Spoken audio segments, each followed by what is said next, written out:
Matre. Chapter 5. Tak ada dukungan.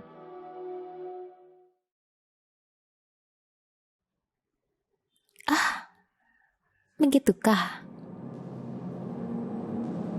Fiona tersenyum menyindir. Tentu saja begitu.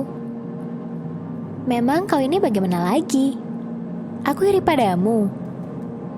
Tidak ada dalam kamusku. Cih. Louisa tersenyum miris dan dia berjalan mendekat pada Fiona dengan kedua tangannya bersedekap. Diiringi dengan suara-suara dari teman-teman Fiona lainnya. Seperti menyoraki ingin pertarungan di antara mereka terjadi. Ish. Lalu kenapa kau tampaknya senang sekali mendapatkan foto-foto itu? Fiona menyeringai lagi dan dia menunjukkan tidak takut pada Louisa. Apa selama ini kau iri dengan kecantikanku? Dan takut kalau gelar wanita tercantik di kampus ini jatuh kepadaku? Atau kau takut laki-laki di sini tergoda denganku dan tidak mau melirikmu? Plak!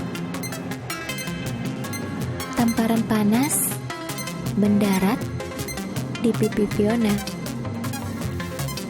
Ini membuatnya tambah geram, sehingga ia menyipitkan matanya, melirik pada Louisa dan melakukan tamparan serupa di wajah Louisa. Wow!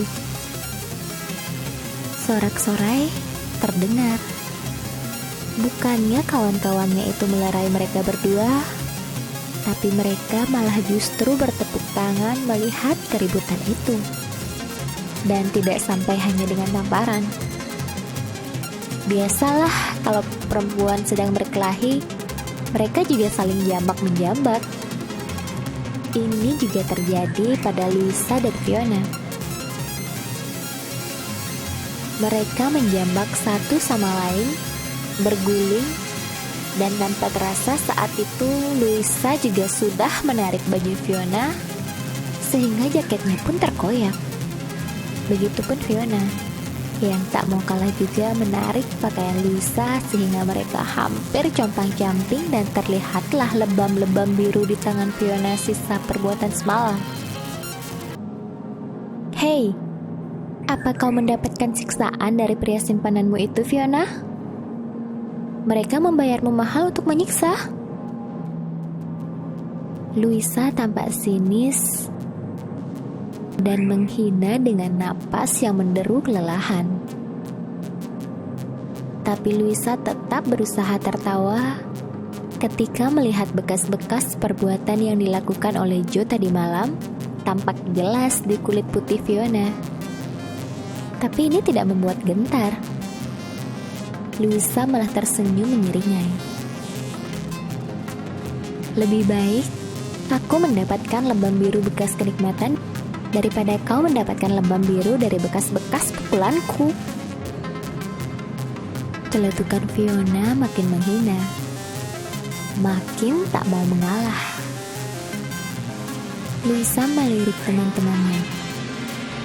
Bantu aku!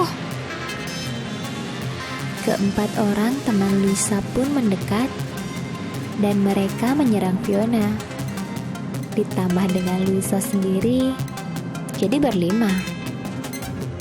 Tak ada yang membantu Fiona.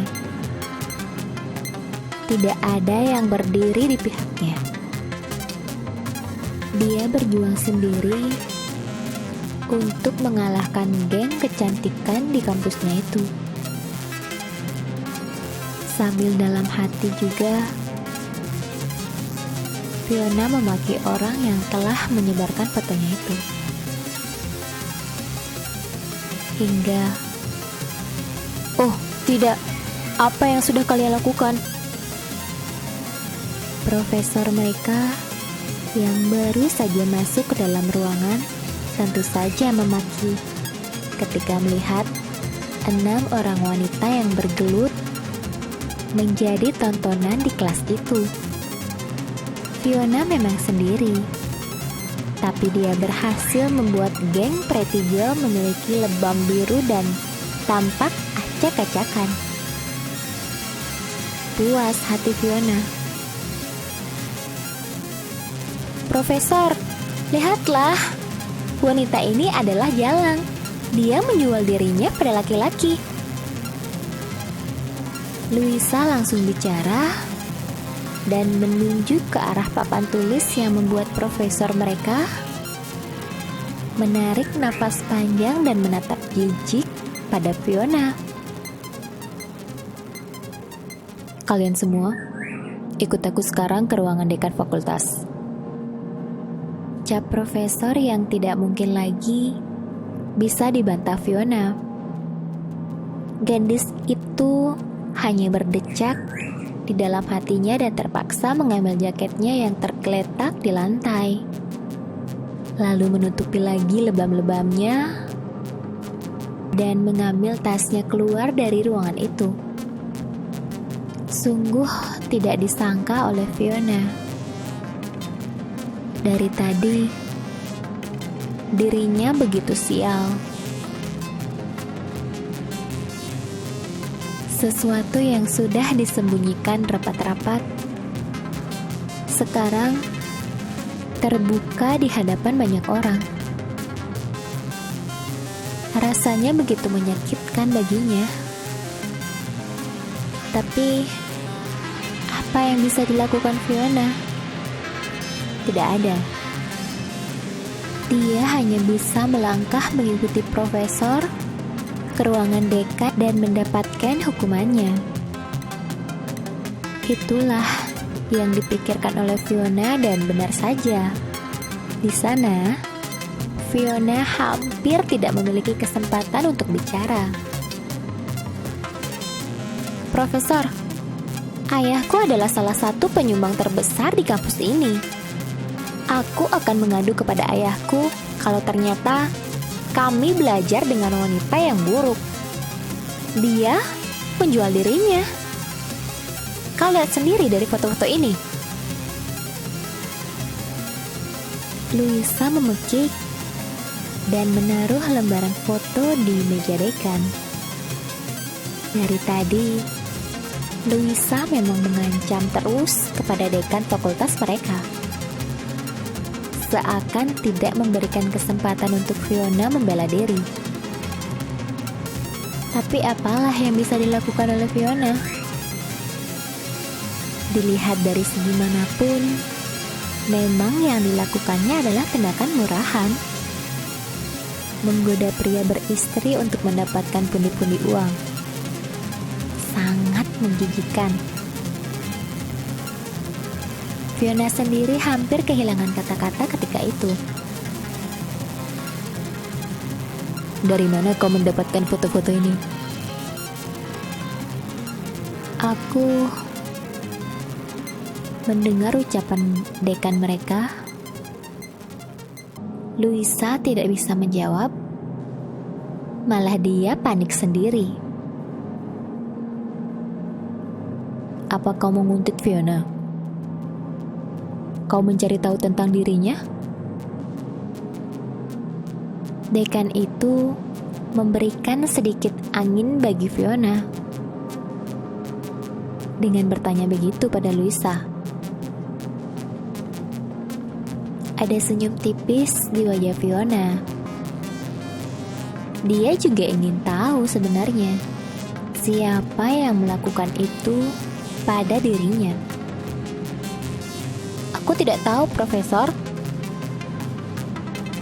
Louisa menunduk, tapi kemudian dia menatap Profesor lagi.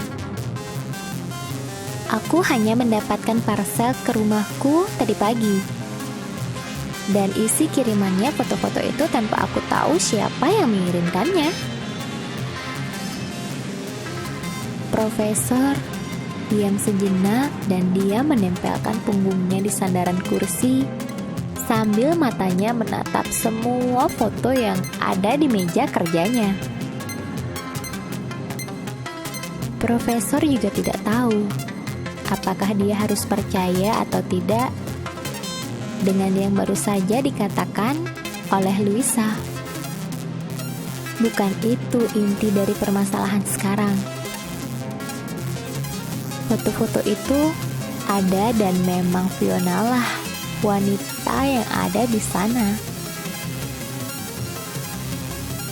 Profesor, aku tidak peduli siapa yang mengirim foto itu. Tapi aku rasa kau harus bertindak tegas kepadanya, Profesor. Bukankah ini akan merusak reputasi kampus kita jika ternyata seorang wanita yang selalu menjual dirinya dengan murah pada laki-laki belajar di sini? Aku rasa aku bisa mengadukan ini pada ayahku, Philips Garcia. Dia pasti akan sangat marah tentang hal ini. Ayahku membesarkanku untuk menjadi wanita yang bermartabat. Dan kalau dia tahu aku sekelas dengan wanita yang tidak punya martabat, bahkan menjual dirinya sendiri hanya untuk mendapatkan uang, aku bisa bayangkan apa yang akan terjadi pada kampus ini. Pilihan yang sulit. Bagaimanapun, yang dikatakan oleh Luisa itu memang tidak. Lagi pula, yang memberatkan di sini, Luisa Garcia, anak dari Philips Garcia, yang merupakan salah satu orang terpandang di kota itu, bukanlah orang yang bisa disepelekan kata-katanya.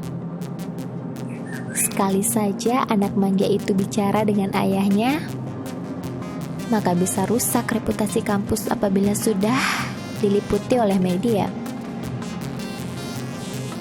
Dekan Fakultas Seni mengetahui tentang hal ini, dan dia sadar bagaimana dampak dari setiap keputusan yang akan diambil. Dia akhirnya menatap 6 orang di hadapannya satu persatu. Fiona, aku tidak menyangka kalau kau melakukan perbuatan ini di luar. Sang dekan bicara sambil menatap Fiona dan dia tersenyum kecil. Aku seorang wanita.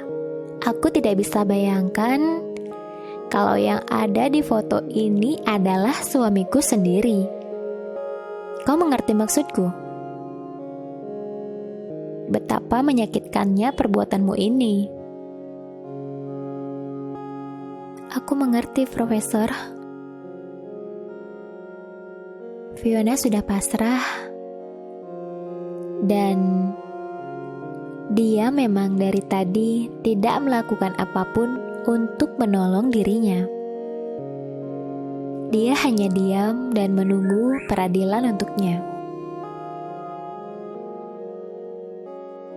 Maafkan aku, Fiona, tapi mulai saat ini kau tidak bisa lagi kuliah di kampus ini. Kau diberhentikan secara tidak hormat karena perbuatan asusila yang kau lakukan di luar kampus di saat kau masih berstatus sebagai mahasiswi kami. Sampai jumpa di video berikutnya. Pastikan subscribe dan nyalakan lonceng notifikasi agar tidak ketinggalan episode berikutnya ya. Terima kasih.